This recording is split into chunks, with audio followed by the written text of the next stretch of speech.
Dr. Phil. She believes she's hideous. What lies beneath the mask? Take that thing off. Would you want this clown entertaining your kids? I busted in the door to make sure he was okay.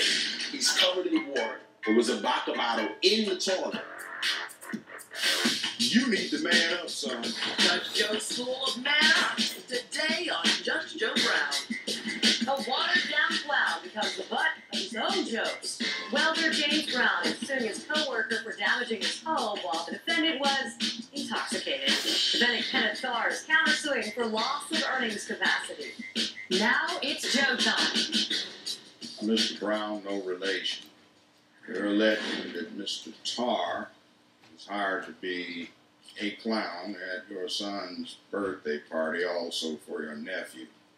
You say he clowned a little too much, so you want your money back for the performance and also for property damage that you allege he's responsible for.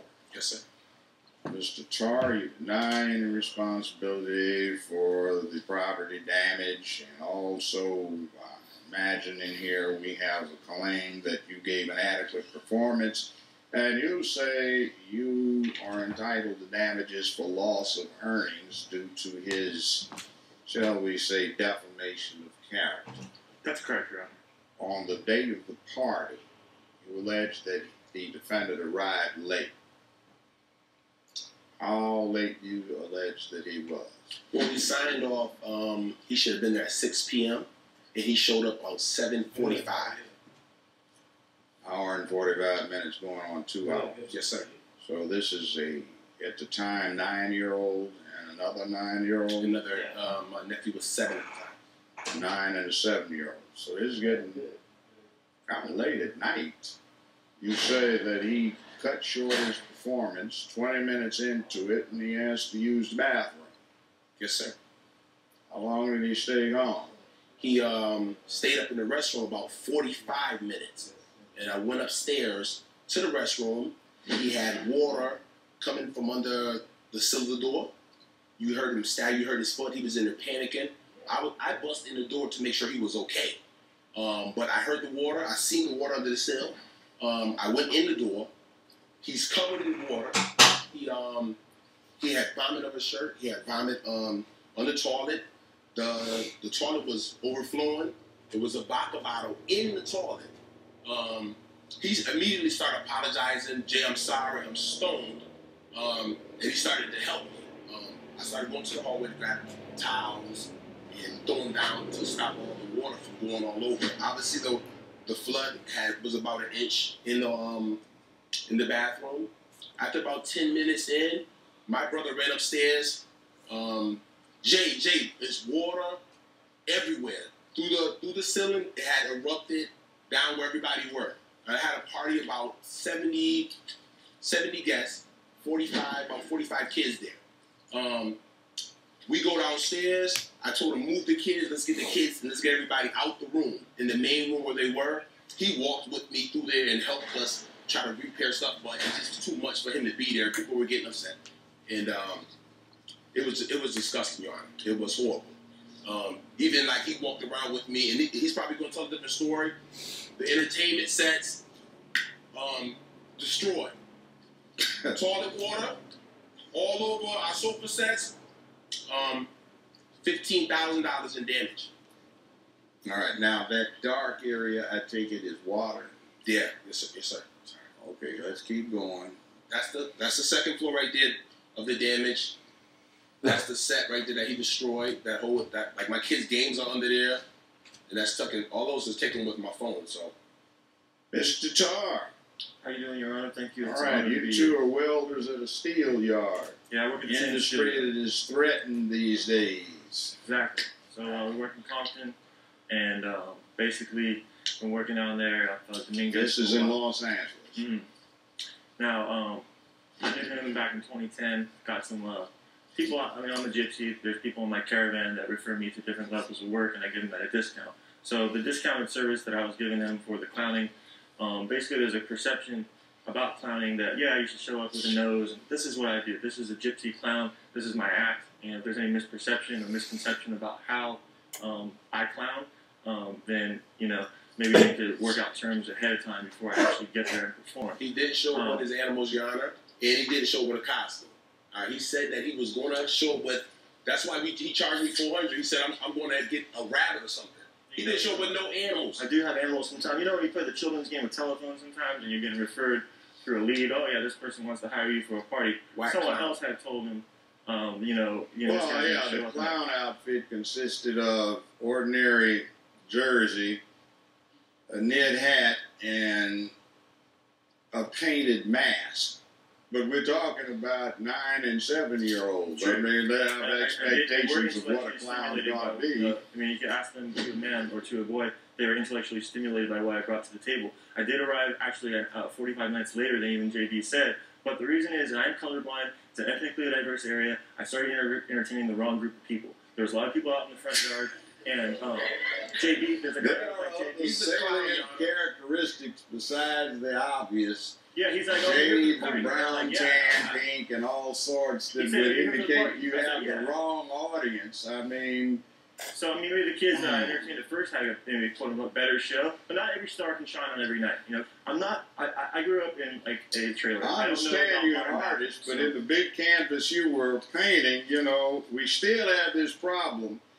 On the plaintiff's itemization, his invoices are reflecting repair and replacement of drywall and plumbing, $2,500.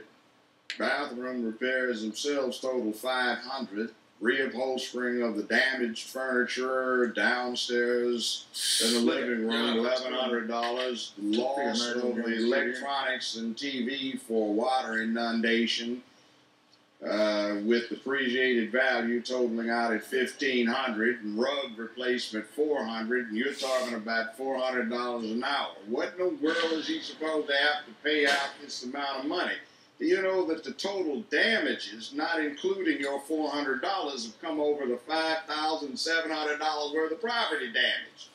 So, I mean, that wasn't the price he was supposed to pay for your clown act. Take that thing off.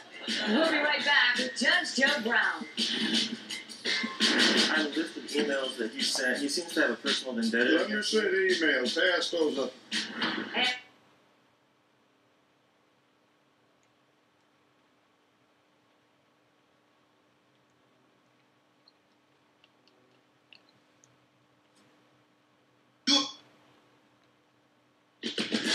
Closed captioning for Judge Joe Brown, sponsored by... It's time to shake up the diet aisle. Pillsbury Grand's bit made an unbeatable. Man Up, today on Judge Joe Brown. We're back with Judge Joe Brown. The plaintiff in this case says he hired a co-worker who moonlighted as a clown to entertain at his child's birthday party. He says the defendant showed up late, got drunk, flooded his bathroom, and caused over $15,000 in damage to his home. Let's see what the judge thinks. Let's get back to your thing about loss of potential earnings. Yes. So, I have a list of emails that he sent. He seems to have a personal vendetta. let me see the email. Pass those up. You have copies? Madam Sonia, if you'd be so kind, ma'am. Thank you. And actually, let's see what we have. I have one more item. This is a personal letter. It's kind of rude. It says, do not consider hiring ZoZo the Clown for any reason. He showed up several hours late to the party. He says the reason why is that he is colorblind. You said that, sir defendant. That seems to be the truth of the matter, and was entertaining the wrong group of kids at the block party. That's already been established. That's true. His rates are silly and his act is tired. That's a matter of opinion. It may or may not be true. His rates are too high for what he offers. That's just a matter of opinion on professional services. He promised us 2 pigeons, 2 partridges, and tricks involving rabbits. There were none done, and it seems they were promised. He sounds horrible as an opera singer, too, and my nephew can paint better. Hey, hire my nephew. He is a way better clown. Do not waste your time with this clown. He still owes me almost $5,000, too. Okay. Now, I don't find this is particularly indicative of anything other than what he saw was don't hire the man because guess what? I've got $5,700 worth of property damage because he got drunk before he got here, showed up, went upstairs, 45 minutes in the restroom, vomited all over himself. There was a vodka bottle floating in the toilet bowl, stopping the things up, and the house was inundated with water. That's truth, and that's actionable. Therefore, you recover. Your total recovery is $5,000. We don't even need to get in the refund of this fee because that's way over the jurisdictional limit. Over here, your action for defamation of character by the plaintiff and your cross-complaint and sufferance of potential earnings loss is not well-founded since everything that you present as evidence and support thereof is true. So therefore, your cross-complaint's denied. Your total recovery is $5,000. This court is now in recess. The plaintiff hired a clown, and he got one all right, just not what he was expecting. No masking reality, but lip-slide clown act is costly. Plaintiff gets the last laugh, and we're on to the next case. Please raise your right hand. Campus Supervisor Lynn Hall is suing